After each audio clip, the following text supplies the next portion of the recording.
اے لڑکیوں، بے شک بعض اوقات اعمال قبول کر لیے جاتے ہیں اور بعض اوقات رد کر دیے جاتے ہیں۔ آپ رحمت اللہ فرماتے ہیں کہ جب ان لڑکیوں نے میری گفتگو سنی تو کہنے لگیں کہ اے اللہ عز و جل کے نیک بندے، آپ نے کیا دیکھا ہے؟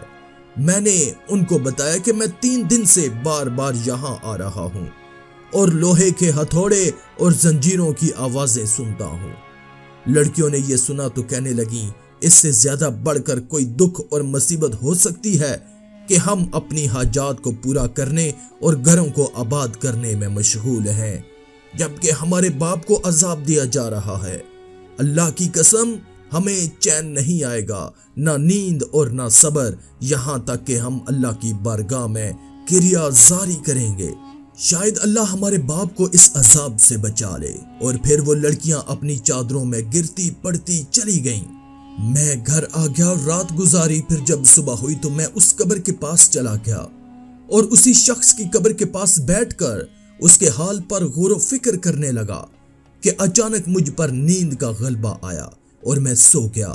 اس میں سے صاحب قبر کو حسین و جمیل صورت میں دیکھا۔ اس کے پاؤں میں سونے کے جوتے ہیں، اس کے پاس غلام ہے۔ آپ رحمت اللہ فرماتے ہیں کہ میں نے اس کو سلام کیا اور کہا، اللہ آپ پر رحم کرے، آپ کون ہیں؟ تو کہنے لگے کہ میں وہی شخص ہوں جس کے معاملے کو دیکھ کر آپ غمگین ہو گئے تھے۔ اللہ تعالیٰ آپ کو جزائے خیر عطا کرے، آپ اللہ کے نیک بندے ہیں، اس لیے آپ کے سامنے میرا حال پیش کیا گیا۔ آپ علیہ السلام نے پوچھا کہ آپ کا یہ حال کیسے ہوا؟ تو اس نے کہا کہ آپ نے جب مجھے دیکھا تو کل میری بیٹیوں کو میرے بارے میں بتایا تو وہ گھر جا کر آنسو بہانے لگیں، سجدے میں سر رکھ کر پوری رات کریا زاری کرتی رہیں، تڑپتی رہیں، روتی رہیں اور میرے لیے اللہ تعالیٰ سے بخشش کی دعا مانگتی رہیں۔ تو پھر ان کی دعاؤں سے اللہ تعالیٰ نے میری بخشش فرما کر مجھے دلوں کے چین اور سرور کونین صلی اللہ علیہ وآلہ وسلم کا پڑوس عطا فرمایا۔ اب جب آپ میری بیٹیوں سے ملے تو انہیں میرے اس حال کے بارے میں ضرور بتائیے گا کہ وہ اب رنجیدہ نہ ہوں۔ ان کو بتائیے گا کہ میں باغات اور محلات میں ہوں اور بہت سرور میں ہوں اور بہت خوش ہوں، اور انہیں بتا دیجیے گا کہ میرے اللہ نے میری بیٹیوں کی دعاؤں کے صدقے مجھے معاف فرما دیا ہے، اور خاص طور پر مجھے سرور کونین صلی اللہ علیہ وآلہ وسلم کا پڑوس عطا فرمایا ہے۔ جب میں بیدار ہوا تو اس منظر سے بہت خوش ہوا۔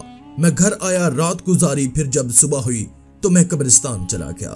وہاں پہنچا تو کیا دیکھتا ہوں کہ وہ لڑکیاں ننگے پاؤں موجود ہیں، ان کے اوپر غم کے آثار نمایاں ہیں۔ میں نے ان کو سلام کیا اور فرمایا کہ مبارک ہو، میں نے تمہارے باپ کو بہت بڑی بھلائی اور وسیع محل میں دیکھا ہے، اور تمہارے باپ نے مجھے بتایا ہے کہ اللہ تعالیٰ نے تم لوگوں کی دعا قبول کر لی ہے اور تمہاری کوششوں کو رد نہیں کیا۔ اللہ تعالیٰ نے تم لوگوں کی خاطر تمہارے باپ کو بخش دیا ہے، لہٰذا تم اس کے حقدار ہو کہ ان کا شکریہ ادا کرو۔ یہ سنتے ہی اس کی سب سے چھوٹی بیٹی نے دعا کرنا شروع کر دی، اے اللہ تعالیٰ، اے دلوں کو خوش کرنے والے، عیبوں کو چھپانے والے، ہمارے غموں کو دور کرنے والے، گناہوں کو بخشنے والے، عیبوں کو جاننے والے، تو میری حاجت کو اس طرح جانتا ہے جس طرح تنہائی میں میرے گناہوں کی معافی مانگنے کو جانتا ہے۔ تو میرے ارادے، میرے دل اور میری نیت کو خوب جانتا ہے۔ تو ہی میرا مالک ہے، تو ہی میرا مولا ہے، میری پکڑ فرمانے والی ذات بھی تو ہے، میری مصیبتوں کا حاجت روا بھی تو ہے، میری تنہائی کا غم خوار، میری لغزشوں کو مٹانے والا، میری دعاؤں کو قبول کرنے والا بھی تو ہے۔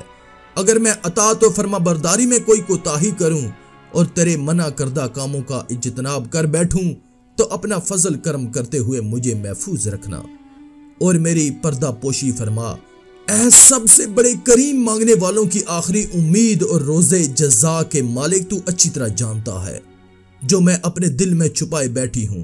تو نے اپنے فضل و کرم سے میری حاجت کو قبول فرمایا اور میرے ماں باپ کے حق میں میری شفاعت کو قبول فرما لیا، تو میری روح بھی قبض فرما لے کہ تو ہر چاہے پر قادر ہے۔ پھر اس نے ایک زوردار چیخ ماری اور خالق حقیقی سے جا ملی۔ پھر دوسری آگے بڑھی ہی، اس نے بھی بلند آواز سے پکارا، اے اللہ تعالیٰ، اے اللہ تعالیٰ، لوگوں کو آگ کے عذاب سے دور کرنے والے، میری مصیبت بھی دور کر دے۔ تو نے میری دعا کو قبول فرما لیا ہے اور میری حاجت پوری کر دی ہے اور میرے دل کو اپنے ذکر سے آباد کر دیا ہے۔ مجھے بھی میری بہن سے ملا دے۔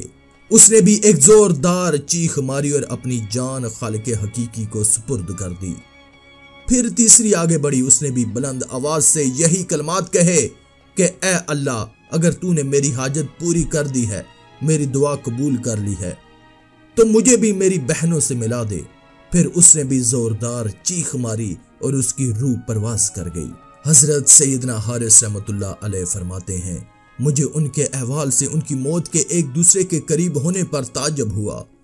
سبحان اللہ، باپ کی بخشش فرما دی اور پھر دنیا میں ظلم و ستم سہنے والی بیٹیاں بھی اس دنیا سے چلی گئیں۔ بے شک ماں باپ کی دعاؤں سے زندگی بدل جاتی ہے، آخرت بھی سنور جاتی ہے، لیکن بیٹیوں کی دعا لینے والے باپ کو اللہ کس طرح اپنی رحمت اور برکتیں نازل کرتا ہے، اس واقعے سے آپ بخوبی سمجھ سکتے ہیں۔ آج کی اس ویڈیو میں تھا بس اتنا ہی۔ مزید اسلامی ویڈیوز حاصل کرنے کے لیے اللہ کی قدرت چینل کو سبسکرائب کر دیں اور ساتھ میں موجود بیل کے آئیکن کو دبا کر آل پر کلک کر دیں۔ شکریہ۔